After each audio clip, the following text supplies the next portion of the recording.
Good morning, good morning. What's good? What's good in the hood? Happy Black History 365 days of the year. I'm on my Tom Joyner. Black History is not just a month, it's every day. So let's start out like that. You know, and African Americans, black folks, Negroes. We've been making history since the duration, day in and day out, and but I appreciate that, you know, we get an exclusive month to zero in on the accomplishments. But let's not be fooled, you know, 365 days of the year, individuals of the black and African culture make history every day. So let's just start out by saying that. So each day of this month, especially exclusively, we're going to highlight not just somebody famous from the past or somebody famous, but we're going to highlight folks in that door or in the neighborhood, because that's what social media is about. It's about the regular folks in general. We are the vehicle that make the social media work. You know, I heard a quote: people are history, and history is people. And without people, there is no history. Okay? So I'm going to mix it up, I'm gonna mix it up like I do. That's why I don't come on here giving you the same kind of content. You know, I mix it up because that's who I am. I'm a very, variety type of person. You know what I'm saying? I don't like just doing the same things all the time, So, that's not exciting to me. And that's what I need to implement in my life to make things what it need to be for me. You know what I'm saying? You know, I don't even like talking to the same people every day when I go outside my door. And I realize in my systematic lifestyle, meaning I'm very routine, what is it different that I encounter within my day? And that's talking to different people. You know what I'm saying? So yeah. So, you know, I hate doing the same things for the most part, but I embrace routine and things that are familiar. I never want to abandon that. So don't get me wrong. So we will be revealing the new logo and the new name of the Redskins Washington football team. So far, you know, this is what I'm rocking today. You know what I'm saying? And so far, what's on the table, I heard, was the Washington Defenders, the Washington Red Wolves, and the Washington Commanders. Everybody is leaning towards the Washington Commanders. I really like the Washington Red Wolves because the wolf is nothing to play with out there in the woods. You know what I'm saying? A wolf is dangerous to any human that encounter. So it has a dangerous connotation to it, if you will, when you say the red wolves. The wolves is coming. You can get into some howling, whoo, and all that. You know what I'm saying? I'm not feeling the commanders. The commanders, it sounds too military, and what we gonna be all like this? The Commanders, the Washington. Come on, man. The Defenders, that the Red Wolves, and just imagine the whole stadium. Whoo, whoo! The Red Wolves, you howling, and that's what Wolves do. You know what I'm saying? So I can see that. I can see the whole stadium howling like wolves. Come on, man. Think out the box. But I know it's all gonna come down to licensing and branding. So they trying to look for a name that nobody done thought of and nobody have a patent for. Because it's a guy in Virginia that sat around and brainstormed this. When the Skins will and would change their name, whatever the name will become, he done thought of it, and it's his brand. He done patented already, so you gotta pay him for the brand. But he told Daniel Snyder and put it out there, just give me season tickets every year. And for a lifetime. You ain't gotta pay me nothing for the brand. If you want to name it anything that he thought of and branded it and got the license for it already. So, I don't see that happening. So what will happen is they will think of a name that nobody has a license or a brand on it. So that's what it'll all boil down to. So trying to plug my CD again, that never came out. I'm always talking about it. I just, it's some good music on there. And I ain't putting it out because I'm on the podcast tip now, but I just want y'all to see what could have been, and it's my personal gem, you know what I'm saying? And on how I try to do things back in the day coming up, and I'm proud of that CD, even though the world will never hear it, but it's cool. Sometimes things ain't for everybody, it's for self accomplishment. And I'm cool with that. You know what I'm saying? So it is what it is. But I want to highlight for Black History Month, Lee's Flower Shop on U Street. Lee's Flower Shop has been in business for 76 years. Black owned. It's a third generation family that's running the business. Like the grandkids is running it. Like, so their grandparents opened the shop back in the 70s, and the grandmother came from I think they said Toronto, and the grandfather came from Cincinnati or Connecticut. It was Connecticut. And they met, they got married, and uh somebody had some money somewhere, so they put their money into uh the flower shop in the 70s, and they eventually earned enough money to buy the building, which was an awesome smart move. And ownership is everything, so uh so it's just a big deal that they saw the vision to go ahead and buy the building when the money became available and lucrative. And people don't understand. You don't get to prominence without sacrifice and without discipline and dedication.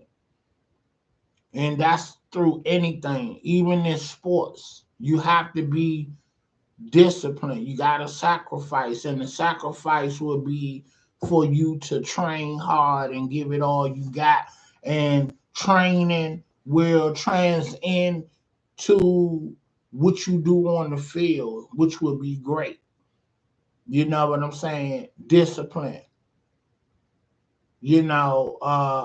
and sacrifice, Um, people want to do things the easy way, the easy route, and if that was possible, then everybody would be successful. So really, only the cream of the crop is going to succeed out here and have the last laugh down the line. But at the end of the day, it was never easy because it ain't set up to be easy. So I just want to highlight Lee's Flower Shop on U Street.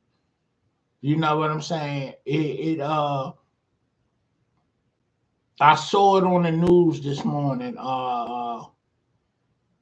The guy on Fox, I forget his name, Wisdom Martin, that guy. Wisdom Martin was Wisdom Martin was reporting about them, and I was telling my wife, U Street was the hub where black entrepreneurs thrived at. U Street, like you know, Ben's Chili Bowl, Ben Ali and his wife. People don't talk about the fact that Ben Ali was a musician. And he was a musician that made some money but never made it to the big heights of a Duke Ellington but he was connected in the community of music. So and with his money, he bought a building. He bought a storefront, and therefore the journey began. So when the riot came and they were burning down D.C. because of Dr. King getting shot, you know, uh, he knew Bill Cosby from the entertainment world, and Bill Cosby, as a friend, stepped in and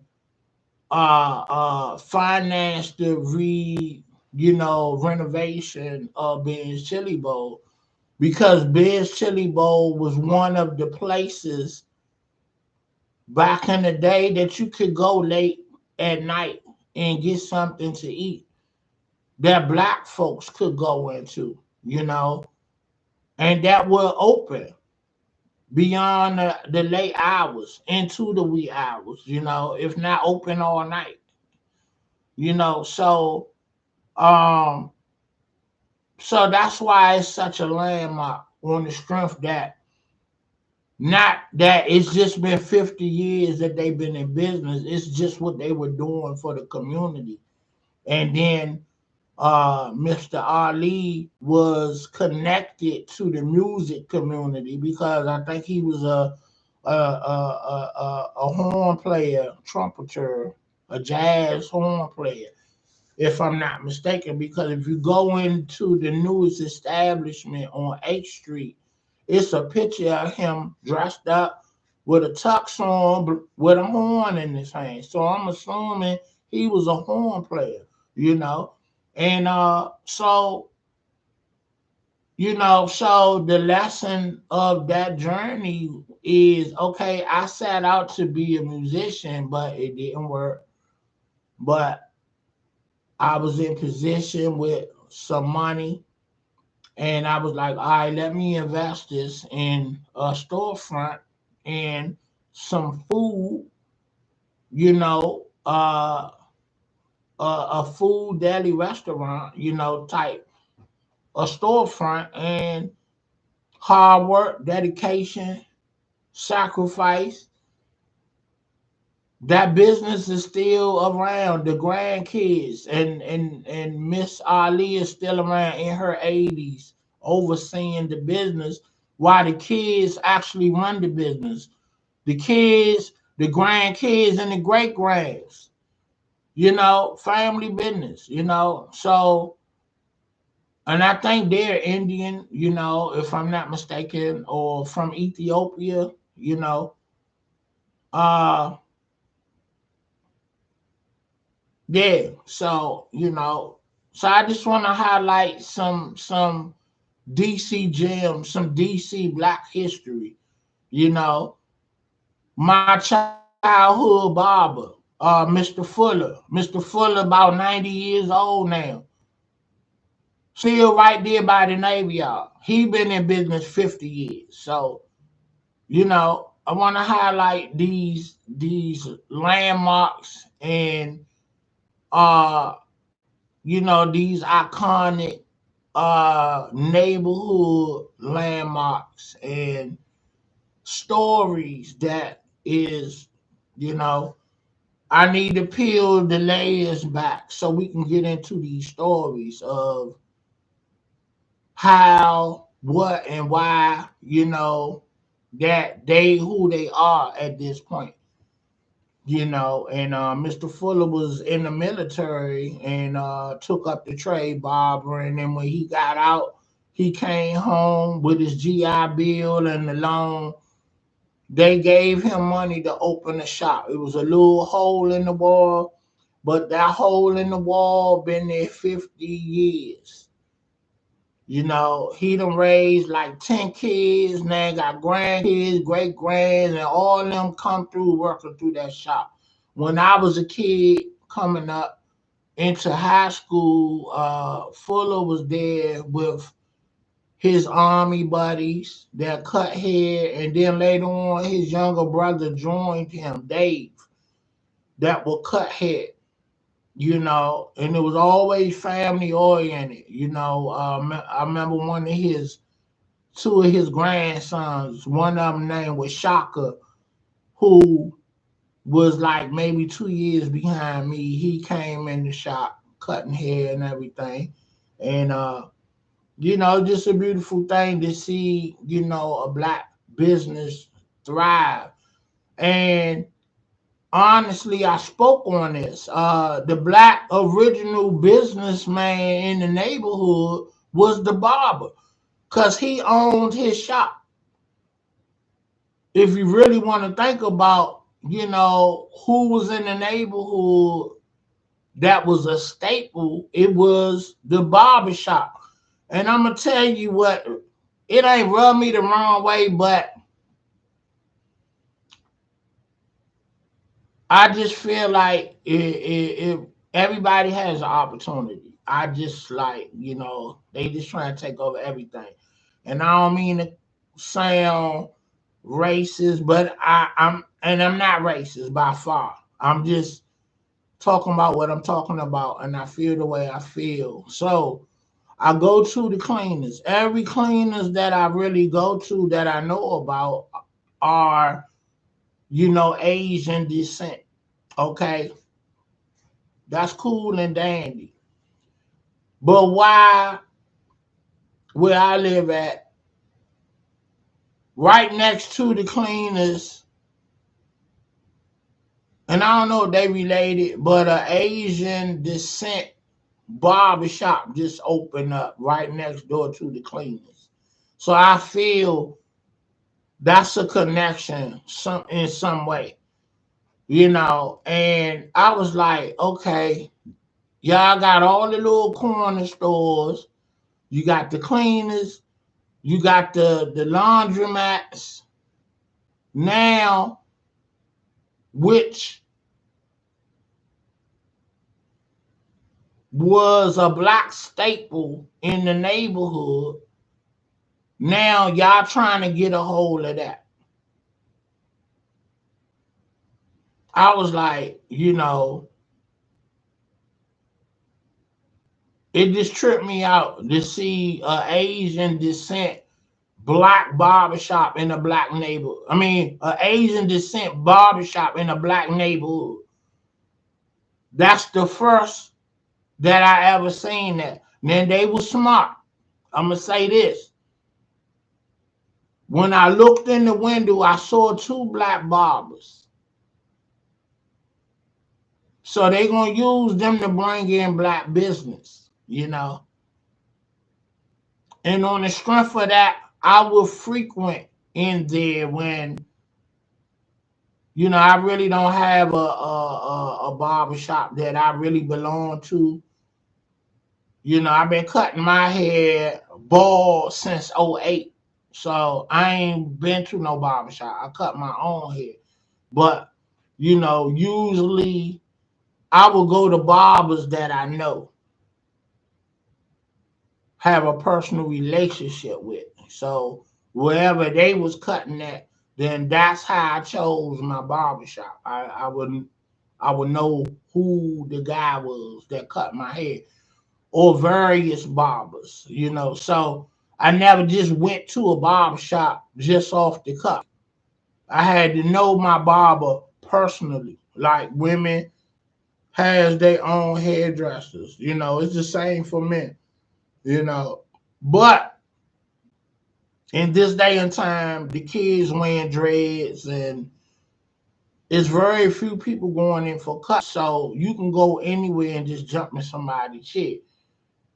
So if I'm in a rush or in a neighborhood, I might go in there if I'm pressed for time for my son to get a haircut. But we already got a spot that we go to. Again, one of his folks that he know from school is a barber. So, but it's just it just took me back this set. I mean, and I actually said it. I ain't even gonna lie. I was like, damn, they got the laundromats, the carryouts, the cleaners. Now they trying to get the barbershops. So with that being said, I had said that they better not never let me get no kind of big money. Cause anything that any other culture owns or running, I'm gonna put my hand into it. Especially if it's something in my neighborhood, liquor stores. Now the Ethiopian culture is running the liquor stores now. They got the money. They done got their weight up and able to afford the license. To run a liquor store is $1 million to get the license.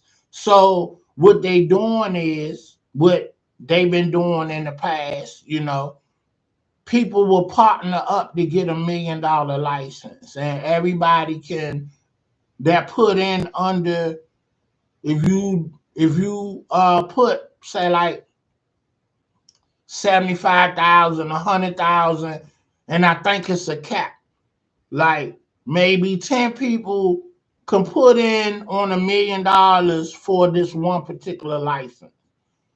And 10 stores can open up under this one license. If y'all didn't know that, you welcome. I just gave you some info. So, so who got $1 million? And the way that they on paper trail now, where did you get this $1 million from? They checking everything. I used to have guys back in the day ask me, man, let's open a business. You a legit dude, I got the money, you know, let's open a business. And the only reason why I never did it before all the paper trail, was stringent like it is now. I used to tell people that asked me that, are like, I'm not waking up for your dreams every day. This ain't my dream to open a business with you and you finance it, but I'm gonna do all the work and everything in my name and woo woo woo woo. I'm not doing that. But I appreciate you considering me and trusting me to be a good dude, somebody you could trust.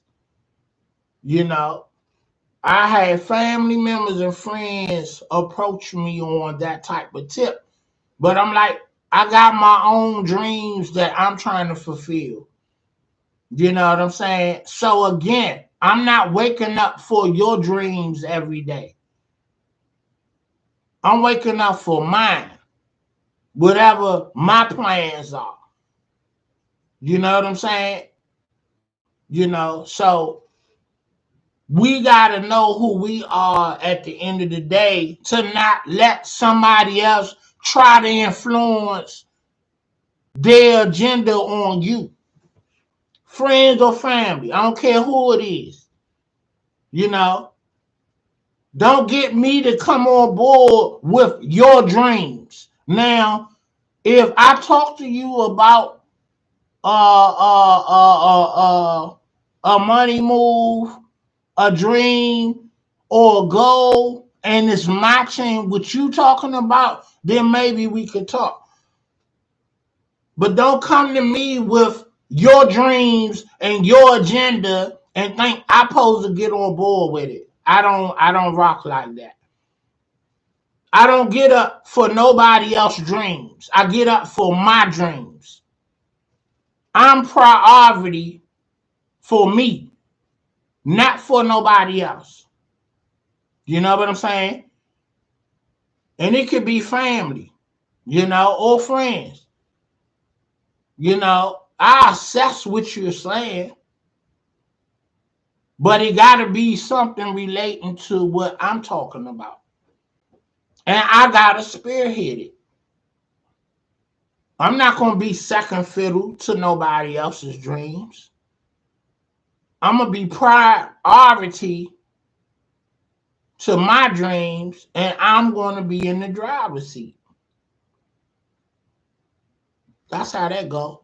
You know what I'm saying? So you got to know what you stand for and what you have in your foresight to not fall into place of somebody else's agenda for what they see you as if to say you ain't doing nothing with your life, or you ain't doing nothing worthwhile, and what you doing, you need to be over here. Don't let nobody dictate to you.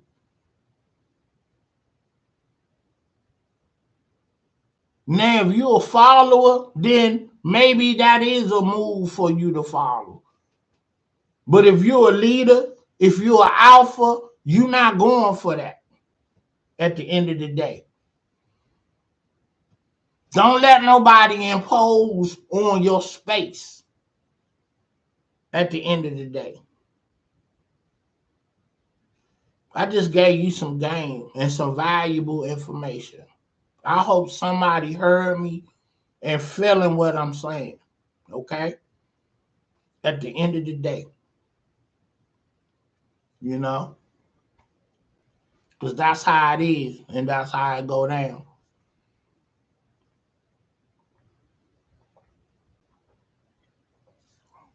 And people, it don't have to be ill will. They could seriously want you on board to be a partner because they know you genuine, you're a good dude, and they know you'll be a good right hand. But if it ain't what you want to do, don't do it, and don't be pressured into doing it. Sometimes we too loyal to people. We let other people push their agenda on us, on what they want you to do, and they'll come off, I'm just suggesting. Okay, I entertain what you're saying, but I'm going to have the final word in the final decision, just like with kids. When you're raising kids supposed to do what they supposed to do, and that's what you tell them to do, because you're the parent. But to have a good relationship with your kids, I feel it's a better strategy to get their input. Hear them out. Let them express themselves. And at the end of the day, you make the last decision. And you let that be clear to them. Hey, I'm going to let you have an opinion. I'm going to let you express yourself. but I got the final say. And I'm going to end it like that. I done gave you 30 minutes. Streets Finest, this Big Dave. Like, share, subscribe. Thank you for tuning in and joining me. You know, wake up for your dreams every day. Don't let nobody else coerce you into waking up for their agenda. You hear me? Streets Finest, Big Day. Like, share, subscribe, and I'll be right back at you. Happy Black History 365. Okay? Let's put a spin on it. Not happy Black History Month, but happy 365 Black History. Peace.